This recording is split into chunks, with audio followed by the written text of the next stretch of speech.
Of all the great football talent that the continent of Africa has produced over the generations, there are two in particular who just had a gift for scoring goals. For both their club and country, you could rely on them to perform no matter how big the occasion. Samuel Eto'o and Didier Drogba are some of the greatest players to ever represent the African continent. And since they played the exact same position in similar eras, it begs the question, just who was the better player?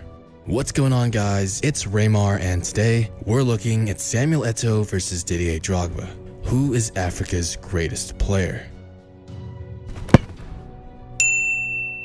Now, you're probably wondering, Raymar, why would you decide to make this video and put two African kings against each other? Well, earlier this year, former Liverpool and Senegal forward El Hadji Diouf claimed to be the best striker to walk the continent of Africa, which in turn caused Samuel Eto'o to say, none of them, Drogba or Diouf, can come and say that they were at my level or better. And it's not the fact that I say it, it's a fact. I wanted to be number one, and I have been throughout my career. Eto'o also went to imply that Diouf must have been drunk when he made that claim, so he'd forgive him. Personally, I thought it was pretty common consensus that Samuel Eto'o is the greatest African player of all time. But on social media, especially Twitter, I'm seeing so many people say that Drogba was a better player. So I thought this would be the perfect opportunity to objectively look at who had a better career. In order to assess which of these two was the better player, we have to look at different aspects of their career: individual performance, accolades and awards, style of play, and since football is a team sport, team success as well.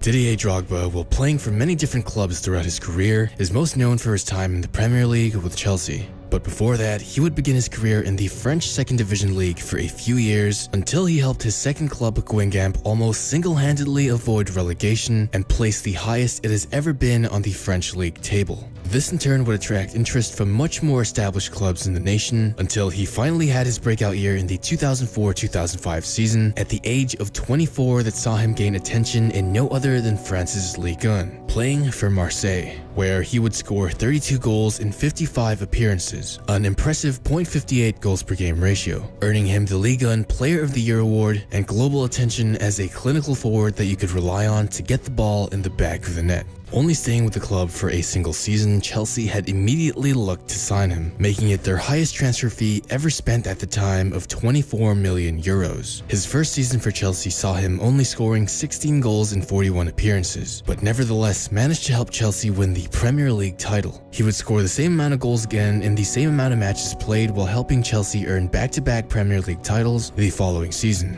And finally, in 2006, Drogba would have his second best season for Chelsea, where he scored in the FA Cup final against Manchester United and both their goals in the 2-0 win over Arsenal for the League Cup final, ending the season with 33 goals in 30 appearances, a .55 goals per game ratio. Drogba's best year for Chelsea was in the 2009-2010 season, where he would score 37 goals in 44 appearances, a monstrous .84 goals per game ratio, while winning the Premier League title and once again scoring in the FA Cup final and Community Shield finals, which resulted in Drogba scoring in all 6 Premier League finals he made appearances in so far, giving him the nickname of the ultimate big-time player and ending the best performance in his career with the Premier League Golden Boot. In the last season of his first stint with Chelsea, Drogba would score 13 goals in 35 appearances, and while it wasn't anything amazing, he would score in the FA final yet again, as well as score the only goal in Chelsea's first leg win against Barcelona in the Champions League semi-final. But most importantly, he would score an equalizing header in the Champions League final against Bayern Munich to save Chelsea from defeat, where he would be the one to score the game-winning penalty shootout to win the Champions League title.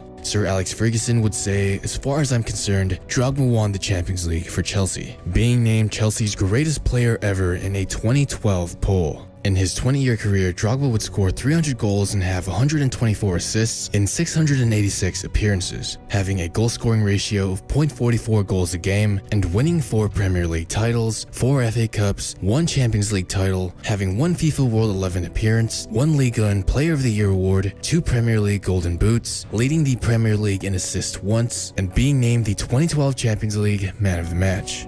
Samuel Eto'o began his career in Real Madrid's youth program, where he would have a slow start being loaned out to a few teams where he'd bounce around and wouldn't be used much. However, when Mallorca gave him a chance, they saw a lot of potential in the 19-year-old Eto'o. After 13 appearances and 6 goals, Mallorca were convinced that he could be something and decided to permanently sign him from Real Madrid. In his time with Mallorca, Eto'o would be honed into a lethal striker that could come up in big matches, as he scored 2 goals in the 2002-2003 Copa del Rey final to secure the trophy. In the 4 seasons with Mallorca, he would score 70 goals in 142 appearances, which was a pretty good average considering he was only 23 years old. These few years would be important development time for Eto'o, as, like he stated, he felt like he was well looked after by the club and appreciated by the fans. Sometimes a player just needs that positive environment to blossom into their full potential. This was when Eto'o would move to Barcelona and his career would blow up. His first season alone would see an incredible jump in performances, with 29 goals in 45 games, a .65 goals per game ratio, helping his club reach the top of the table and win his first La Liga title, along with being the joint top scorer in Spain.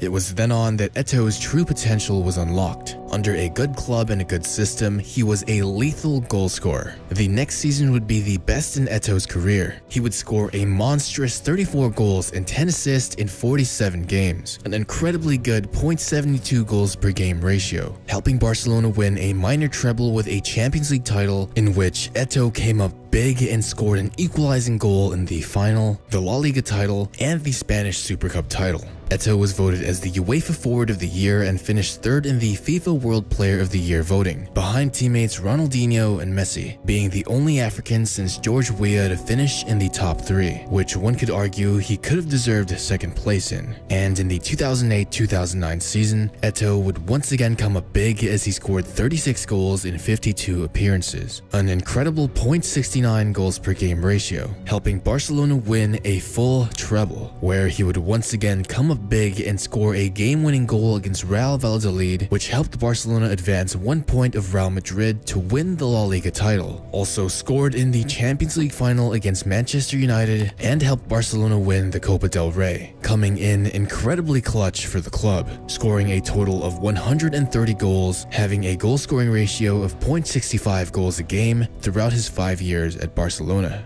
In Inter Milan, Eto'o's first year would see him as the first and only player to ever win consecutive trebles with 2 different teams, as he won the Serie A title, Italian Super Cup, and a Champions League title, placing 5th in the 2009 Ballon d'Or voting. Eto'o would also have another monstrous season where he would have the highest goals scored in his career with 37 goals in 54 appearances, having a .69 goals per game ratio yet again, winning every possible award you could at club level, and in 2 different top leagues at that. Eto'o's club career saw him scoring a total of 371 goals and getting 116 assists in 764 games, a goal-scoring ratio of .49 throughout a 22-year career, seeing him win the FIFA World Player of the Year Bronze Award for 3rd place, 2 UEFA Team of the Year appearances, 2 FIFA World 11 appearances, 1 UEFA Forward of the Year award, 3 Champions League titles, led the Champions League in assists in 2006, 3 La Liga titles, 2 Copa del Reys, 2 Spanish Super Cups, 1 Serie A title, 2 Coppa Italias, 1 Italian Super Cup, and 1 FIFA Club World Cup.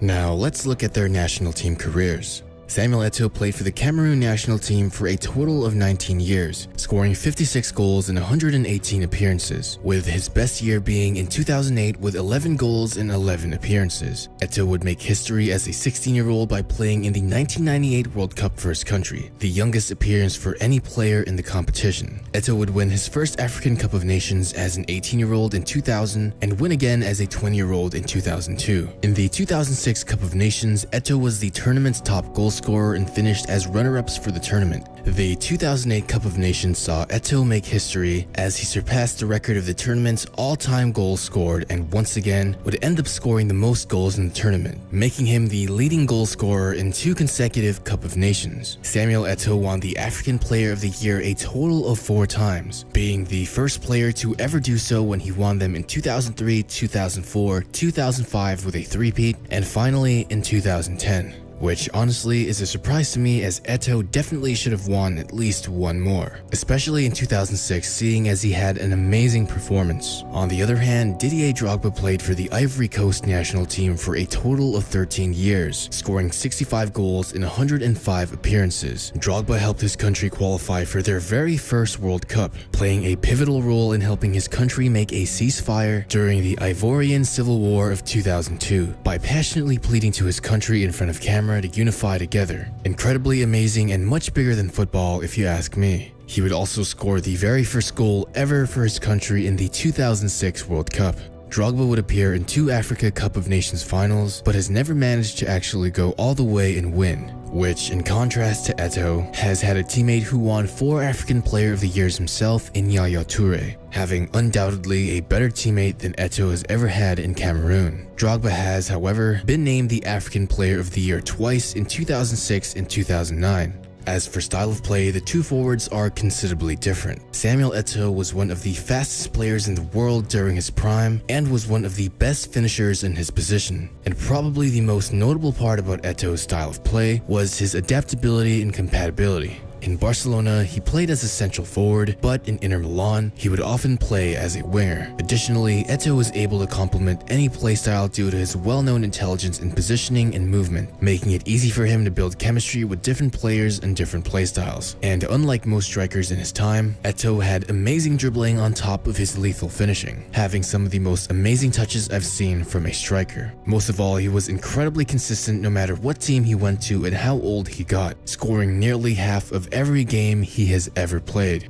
In comparison, while Eto'o is also known for scoring in Champions League finals, Drogba is more known for scoring in big games, having scored 10 goals in the 10 finals he's played for in Chelsea, having incredible strength and clinical finishing. Drogba might not have been the fastest forward, but he had good positioning and can hold zone against rough and overly physical defenders. Drogba was also better in the air than Eto'o, with his more physical stature benefiting him at finishing near goal. If we look at their careers as a whole, Eto'o has objectively been more successful, scoring more goals at a more efficient rate and winning more trophies. I also had the opportunity to watch both players, and at least to me, while Drogba did score some iconic and big-time goals, Eto'o was just much more amazing to watch. Seeing him dribbling the ball, easily running past defenders, and bending the ball around the keeper was truly a sight. Eto'o, to me, also should have been 3rd in Ballon d'Or voting the same year he won 3rd in the FIFA Player of the Year award, being one of the most important players in Barcelona's mid to late 2000s domination. But people should really recognize just how great Samuel Eto'o was, as I barely see him get enough recognition. He definitely had the right to say what he did. But that's all from me today, guys. This video was made possible by Alaric Aguilar, Owen Torres, King Kev, Malcolm, and the rest of my patrons. If you guys want to support the channel, check my Patreon link in the description below. Any support is greatly appreciated. Anyways, make sure to leave a like if you enjoyed and subscribe and turn those notifications on if you haven't already to see the best football documentaries on YouTube. Thank you guys for all the support, and I'll see you in the next one.